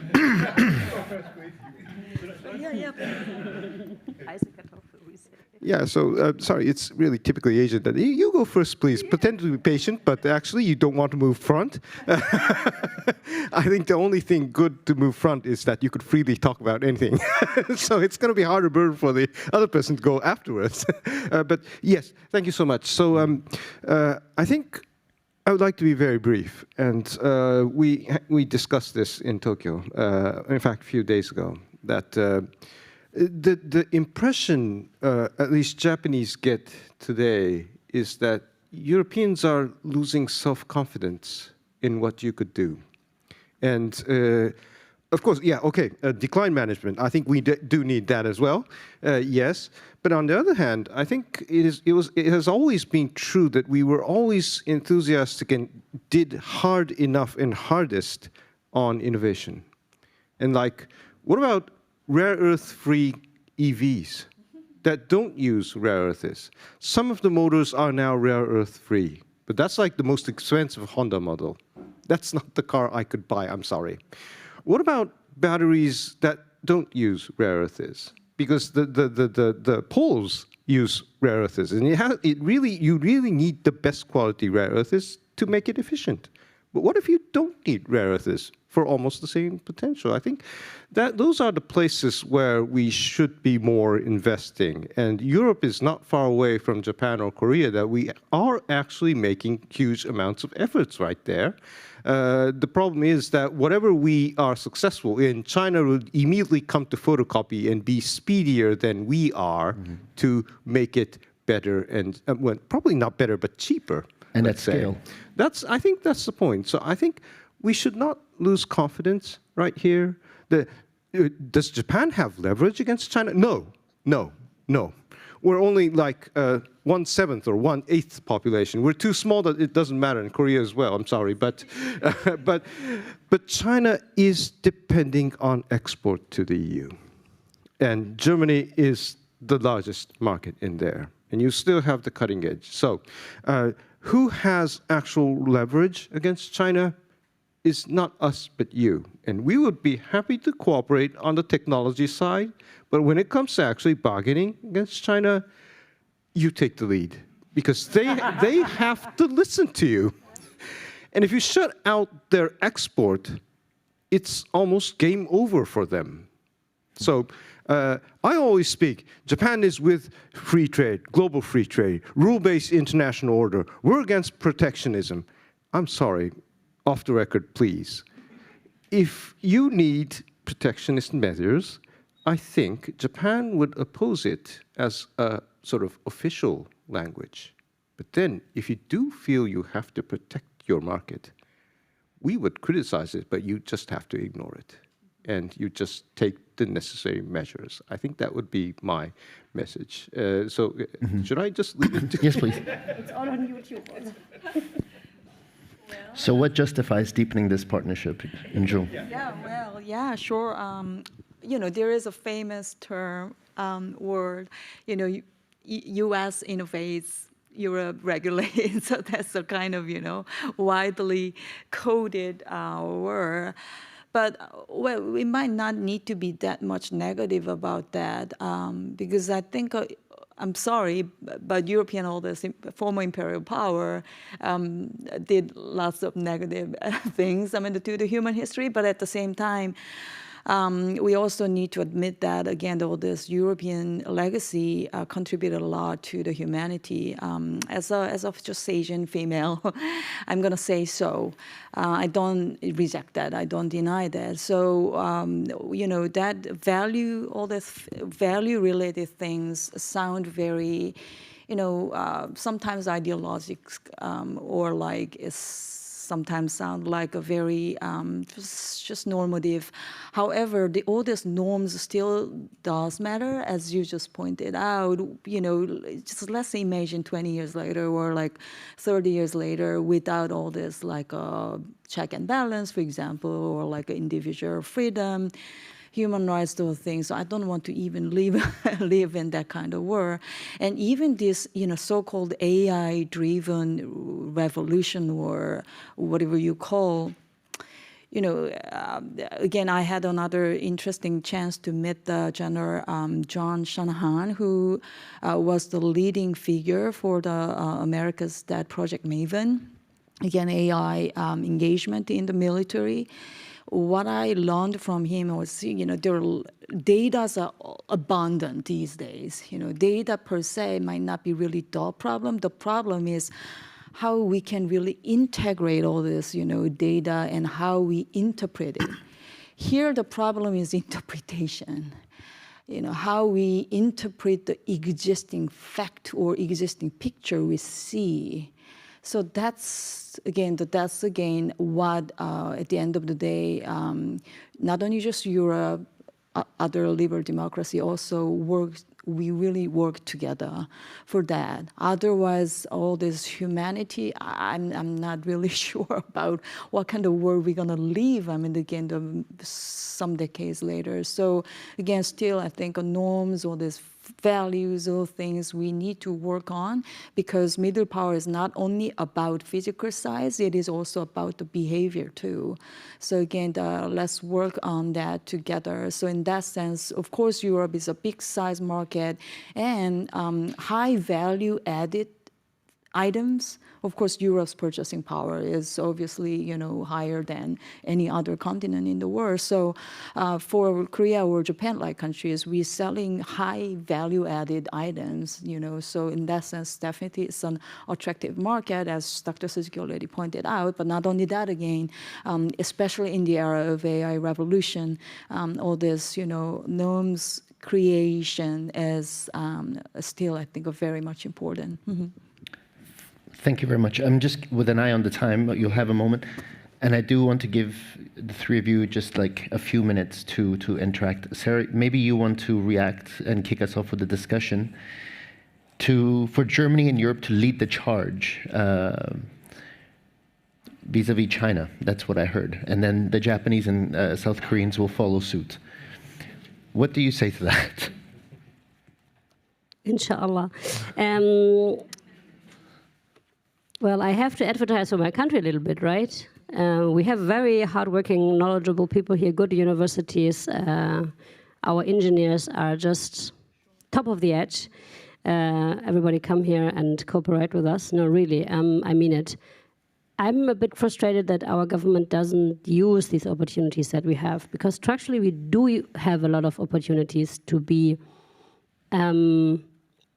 even smarter when it comes to the geopolitical challenges that we are facing right now. We are diminishing our potential a lot. I think, because others are bigger and others are, I don't know, more frightening, like China is. But to be honest, with the current government, I do not really see a big opportunity for us to be leading on China in the next year or so. But if the National Security Council that we are now having and started to work and they figure out trends, I think in 2 years or 3, they will have figured out what the geopolitical challenge with China is in detail, and that we have to find an answer to this. I mean, we were talking about resources and raw materials before. The former government was the first to make a plan about resource management. It's not really like operationalized now. I don't know if they are working on this again, but I have a lot of confidence in the people working in the administration to identify the different opportunities and challenges, but I feel like they still need a little bit of time, and also partners who are very blunt, which is a bit difficult with Asian partners. Most of the time they're not very blunt, but if you can be, please be. Thank you very much. I'm just looking at the time, and with an eye on the clock, I actually want to open up the floor for Q&A with the audience, if you don't mind. So this is your chance. I know we've been sitting here for a while, and I hope you're all still awake. Yes, who wants to go first? Let's see a show of hands. I see 3 hands here, so please, you go first. And should we do it one by one, or should I collect a few? Let's collect. So let's collect these 3 questions. Please just briefly say your name and who the question is for.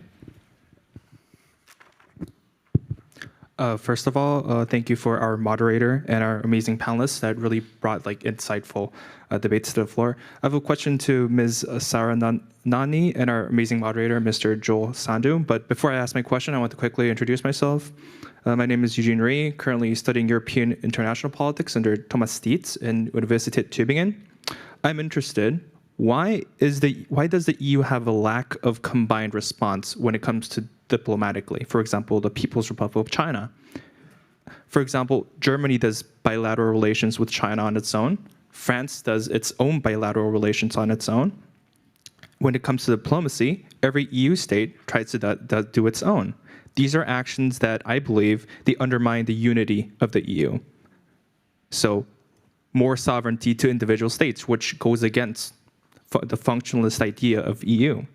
Mr. Standu mentioned the lack of pan-European military organizations, but that requires EU states to relinquish their sovereignty. This is basically trying to square the circle, where one option, you want more sovereignty, but the other objective requires you to relinquish your sovereignty. As Europeans, what are you going to do about this squaring the circle act? Like, what would you do to reconcile 2 mutually exclusive objectives? This is my question. Thank you. Thank you very much. Next to you. Yes. Hi, I'm Alexander from the European Council on Foreign Relations here in Berlin. And I want to come back to maybe the question on the format of trilateral cooperation, since this is the sort of overarching topic we're talking about today. And Joel, I thought it was really good that you mentioned, or you introduced with history, because when we talk about trilateral cooperation, I think we shouldn't forget that the prerequisite for that is functioning and good relations between South Korea and Japan, right? And if we only look back 5 years ago, it was very, very different, and the countries were putting export controls on each other, and now 5 years later, we're talking about trilateral cooperation. So my question would be to forward this, who in this trilateral format should give the impetus for this? Does it have to, I've heard this from, I think, Japanese diplomats, that, you know, we can't really do this because it looks how it looks for the US. We can't make this looks bad for our US relations. So does it have to come from the EU? Does it have to start with sort of Germany trilateral relations? I would be really interested, especially from Hitoshi and Eunjung, how you think about how this could come about, and also in what structure, maybe which sort of dialogues, and is there willingness in South Korea and Japan? Sorry, final question, to actually upgrade bilateral dialogues on defense, on supply chains to the trilateral level? Thank you very much. And behind, gentlemen. Yep. Sorry, pardon. I'm Timothy Chan. I'm a doctoral student from the University of Constance. So my question pivots off from the question of economic order, right? So, sorry. Yeah. I'm from Malaysia, in a sense, and Malaysia has been one of the biggest, and ASEAN countries have been a big recipient of FDIs from Germany, Korea, and Japan. So I'm wondering about, when you find partners, new partners, what role do you see, this sort of trilateral between these three countries on engaging more with the Asian Pacific countries like ASEAN member states on that, right? And this pivots also to creating new trade agreements and new trade partners to perhaps insulate yourself from the second China shock to create more market, essentially. And that's the question of the CPTPP, right? Which Korea, Germany, and the EU is not in it. But I've heard discussions again when people mention, oh, Canada might be invited into the EU. Why not the other way around, which is EU as a large market could be in the CPTPP, right? Because you create new opportunities in a sense to protect from the second China shock. And who is this question for, if you don't mind? Question will be for Hitoshi for the CPTPP, and also questions on more cooperation of ASEAN for Sarah. Understood, but let's come around to the first three questions. Sarah, would you like to kick us off on the lack of EU's combined response on a country like China, for example? Well, why is there no European foreign policy as such? Because there's no European Republic. Easy answer. We are a common market. That's its point. I mean, you were talking that this is undermining unity in Europe. This is a symbol of the lack of unity in Europe. This is not the other way around. If we're looking on Greece, for example, if we've been looking on Hungary in the last years before Orban was kicked out of office, you could not find agreement among Europeans about China's policy. But I have to say, especially the lack of commitment between France and Germany when it comes to aligning the policies really is a big failure. I mean, there has been the Treaty of, I don't know the word in English, Aachen, Aix-la-Chapelle en français. What is it, Aachen? Is it Aachen also in English? I don't know. Der Aachener Vertrag, the Treaty of Aachen, where it says in everything that matters for foreign and security policy, the two governments should align very much. I don't know what it is. I can tell in French maybe. And they don't. So we can criticize that there is not a common position between Germany and France, and I will do that at any time, even today, especially today. But to expect Europe to speak as one, well, that won't happen anytime soon. I mean, between Greece and Lithuania, there's a lot of Chinese policies in Europe going around. Thank you. To you, Yoon-jung and Hitoshi, who should give more impetus and push forward in this trilateral relations? Yeah. First, thank you for that question. I was thinking too after I listened to you. I think a regular meeting is important very much. I attend several regular meetings. For example, Korea, Japan too. We have a forum, annual forum. 1 year we do in Korea, and the other year we do in Japan. I already mentioned Korea-Canada forum. We have forum with Germany as well. I think Japan and Germany will have similar thing, right? So why don't we start with combining these three together? And if so, it can be more softer and more flexible track 2 or track 1.5 dialogue. I think that can be a kind of starting or like how would you say the jumping, yeah, what is the term? I mean, well, anyhow, it can be a stepping stone. I'm sorry, it can be a stepping stone. And the other point I wanted to really mention is, I didn't expect this, friendship between my president and Prime Minister Takaichi either. Well, this is very I was wrong because both are populist. Yeah, both. Even though ideologically both are very different, at the end of the day, when President Lee Jae-myung, anyhow, he's not that ideological, even though he was elected from the progressive side. He's surrounded by more nationalistic. Here, nationalistic means Korean, pan-Korean nationalistic. He's surrounded by those, key members, but still, he's very strong by character. He has been survivalist for so many years. So he's such a survivalist and populist, and he enjoys his high enough approval rate, higher than 65 something these days. So that is why I think it's possible. So you probably have seen the shuttle diplomacy already restored. And again, the Prime Minister Takaichi, she really enjoyed all these beautiful moments in the Andong, which was his hometown. Again, the President Lee Jae-myung. So what I'm trying to say is, again, the both are populist, and that made it possible. And another thing is, we all know, this is not really a good timing for us to keep fighting and fighting, because look at Russia, look at US, and look at all this jungle, right? This is not really a time for us to keep just to repeat and repeat, so what happened in the past. I'm not saying, again, the history is not important. Of course, it is important. Still victims alive.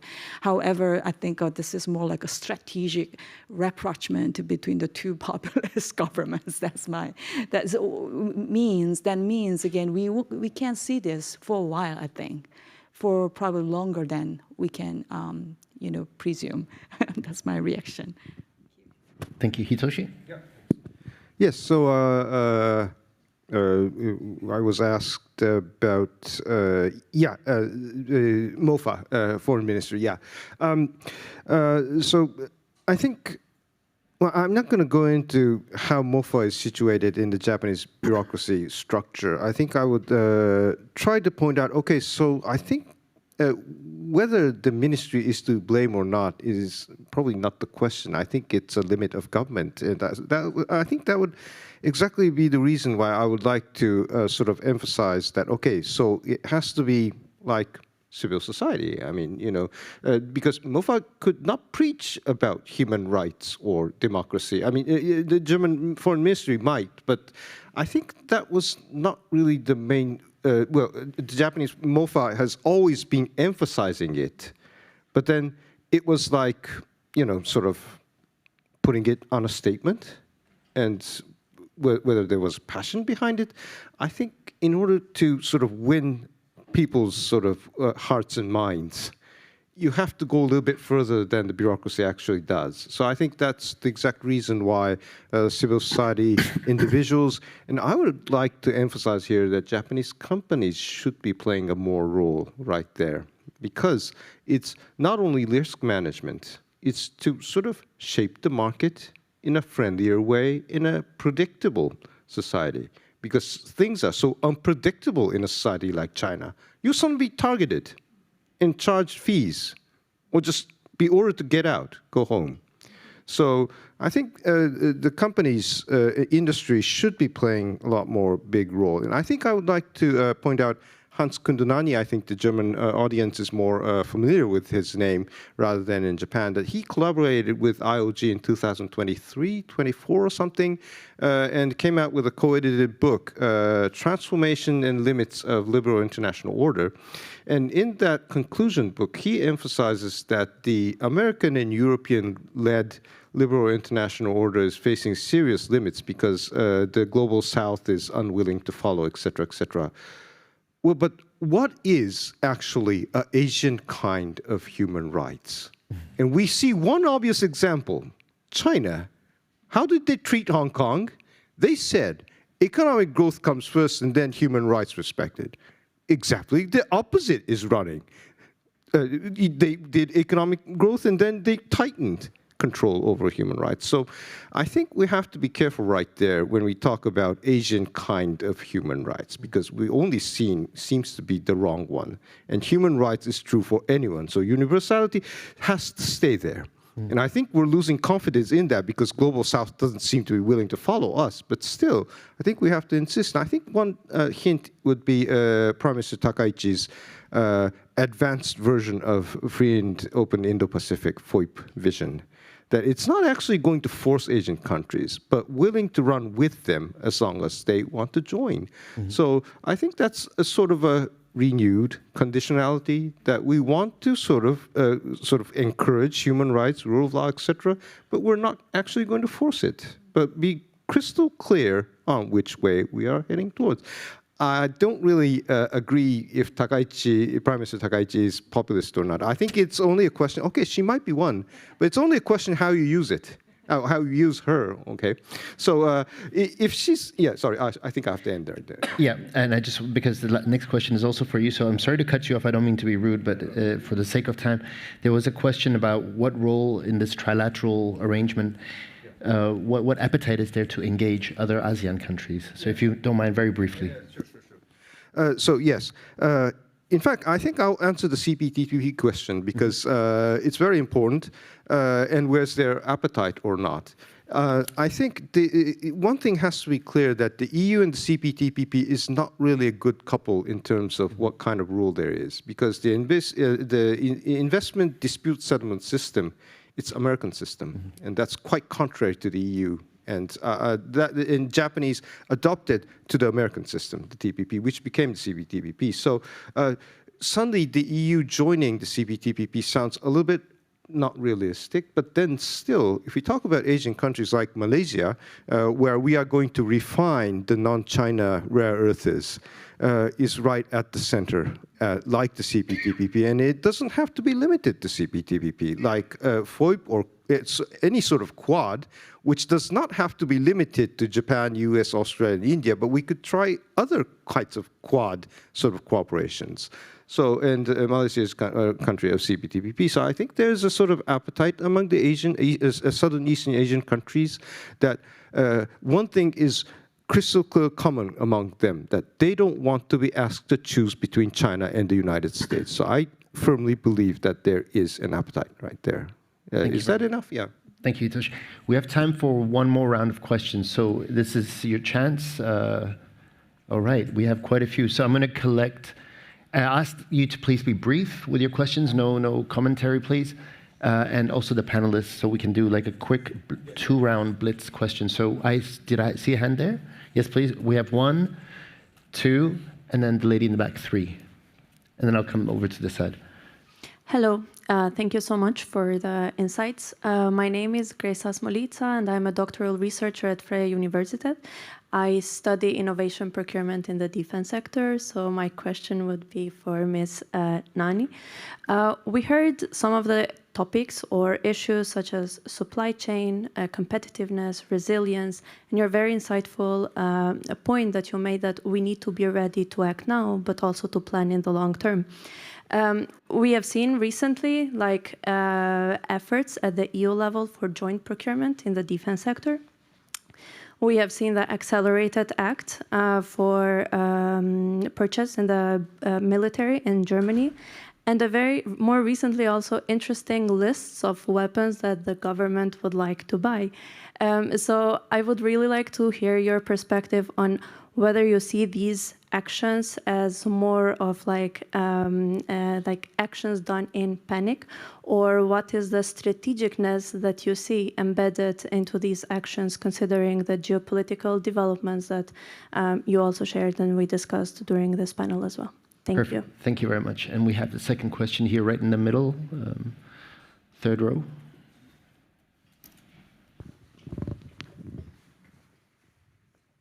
Thank you very much. Hi, thank you, all of you for the insightful answers. And my question is more about like the car industry and the critical minerals again. And before to go into the question, my name is Ji-Hye Yu. I'm currently a master's student at Freie Universität Berlin, focusing on international political economy. And my thought is, all three countries, Germany, Japan, and Korea, does not have any raw materials, and critical minerals we are not the sourceful country. And then like I recall that you both mentioned about, okay, then we can go for the more R&D for EV batteries where we don't have to use the rare earth materials, or we can just like boycott all the EV progress and everything. But my question is more about like all three countries don't have rare earth materials, and all three countries have a very strong car industry and that are like competitive right now. And like I heard like the news yesterday that like Porsche company has been underranked from the DAX since it didn't have enough revenue to be in that Aktienmarkt or something. So my question is like, how can those three countries cooperate in the automobile sectors, even though each one of them are like rivals, but yet have a same rival or like enemy called China, or like US as Tesla? So how can those three countries cooperate? And it's a question specifically for one of the panelists? Like, no. Like well, you have the choice to choose one person, so go for it. Okay, then Mr. Hitoshi mentioned a lot about cars, so okay. Yeah, please. Thank you very much. And last question back there before we go. Thank you very much for the insightful discussion. Dong-Hyun Cho, Senior Fellow at the IISS in Berlin, working on emerging tech. So my question is for Sarah and Joel, if you don't mind. So I'd like to ask it from the other side as someone from Korea. So what do Korea and Japan concretely bring to Germany and to Europe more broadly? Based on your discussion, I can think of two candidates: defense industrial capacity that Europe is now working hard to rebuild, and a longer, harder experience of living with economic dependence on China. So which of these or what else should Germany and Europe actually be asking Korea and Japan for? Thank you. Thank you very much. We'll take one final question before we wrap up. The gentleman right there. Hi, thank you. Fascinating discussion. My name is Alvin. I am a researcher from the Max Planck Institute for the History of Science. I really enjoyed this discussion because before, when I was a master's student a long time ago, so I studied about European and Asian integration. So yeah, so I actually have questions to all panelists. So now just do a little bit thought. We have been talking about reality now, right? But now we do a little bit thought experiment. Imagine like some decades, after when the millennials and the Gen Z, I think they're very different from the the older generation. So when they actually finally take charge of the world, do you think the current geopolitical dynamics still hold? In particular, to Hitoshi and Eugene, do you think that there will be a Asian integration actually in the future, in the the next few decades? So thank you. Okay, I will say that last question we will give to you, Yoon-jung, because we don't have time for all three of us to answer. First question, I think it was to you, Sarah, on the procurement. Yeah, no, it's not panic, but still I would criticize the way we are procuring right now. I mean, what we want to buy, the capacities in general, they are described by NATO, right? So our homework is written down quite precisely. It's quite easy to know what we want, what we need, what we have to buy. But then, first error that the current administration is doing is they do not really look to the market in global terms. They just talk to those businesses they have always been talking to, and then maybe a little to the left and a little to the right, but they do not look in South Korea or in Japan, what is happening there. They do not even look to France or Denmark. So this would be my criticism, but I don't think it's panic buys. I have a lot of criticism, but the idea that we don't know what we need, for me, is part of the very effective disinformation campaign coming from Russia. Really, really, really. We know exactly what we need and when. Other criticism is legitimate, but this is not panic. This is strategic decision, structured very well. I saw the plans in 24.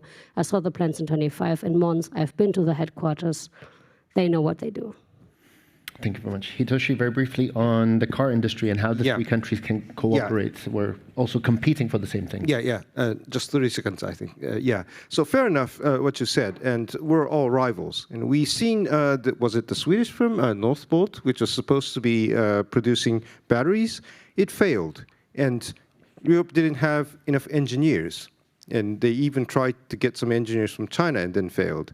Well, why don't you ask Koreans or Japanese, because we might be closer, but probably that was not possible because we're simply rivals, so that might be the last chance. But what I would like to emphasize here is a very recent Japanese practice that we're not loosening the anti-cartel law, but the cartel authority issued a case-by-case explanation, so to say, last November.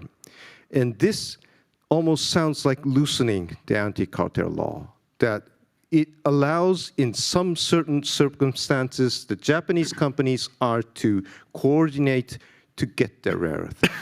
That's exactly you cannot do in the ordinary market. But in emergency situations like now, Japan, that rare earth is not coming to Japan only, not coming to Japan only. In these cases, they are permitted to coordinate and jointly get a supply of rare earths until this emergency situation is dissolved. So I would say, well, Japan and Korea and EU could do the same. I mean, we're already trying that sort of framework. And if it's Chinese coercion and it's tough, we have the right to retaliate in that way. Thanks. Thank you. And Jung, the question to you was, will the future of geopolitics continue? Sure. As it is now, sorry. I'm now writing on my book, which is also about the geopolitics of nuclear energy.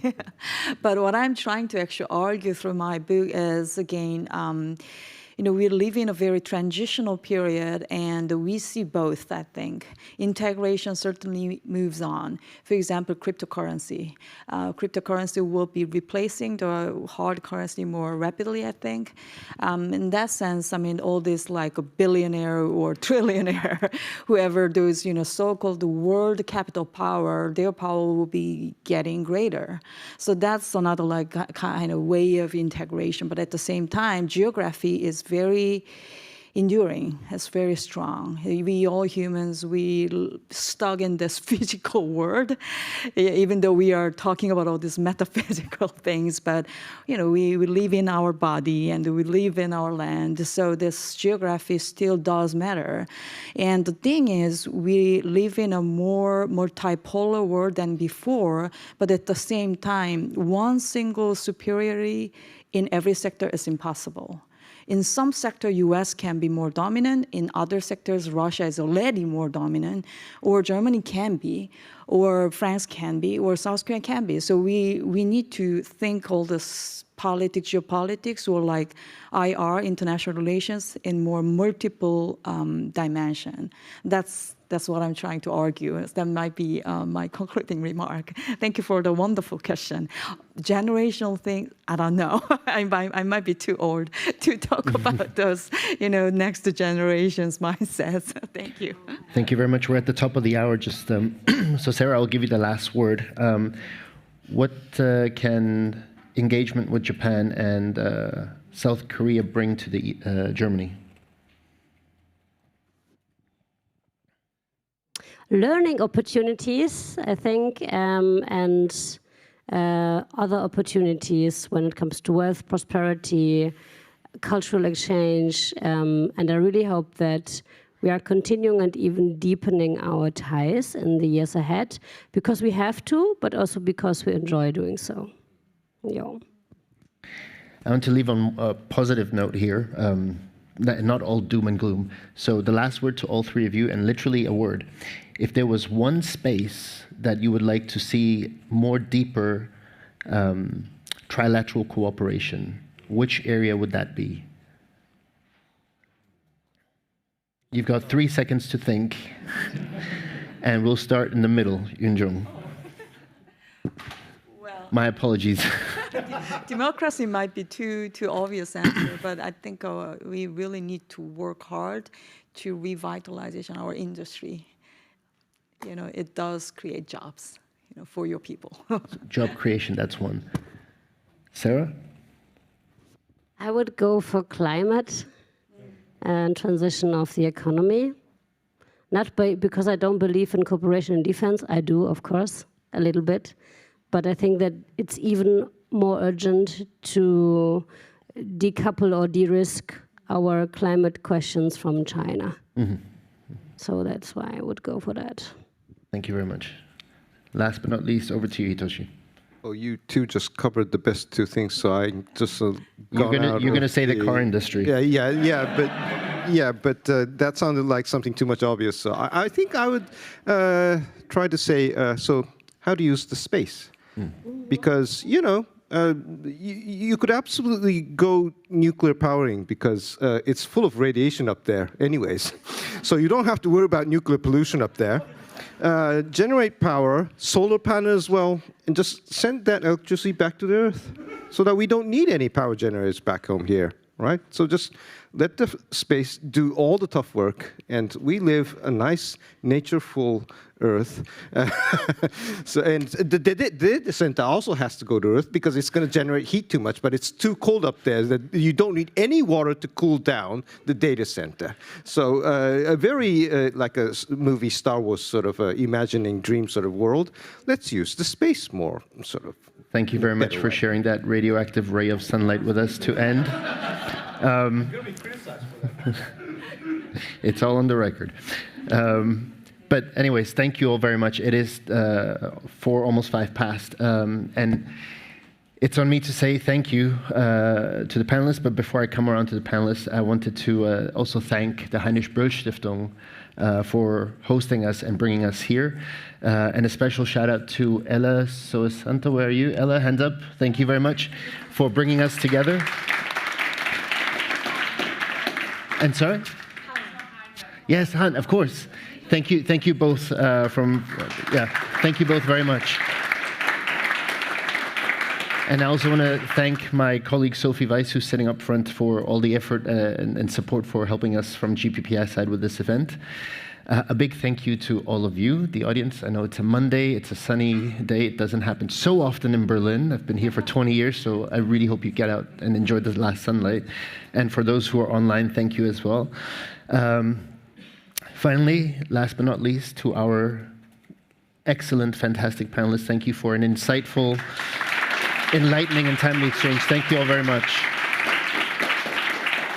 And with that, I don't have a mic to drop, but you know what that means. So thank you all very much, and enjoy the rest of your evening. Thank you.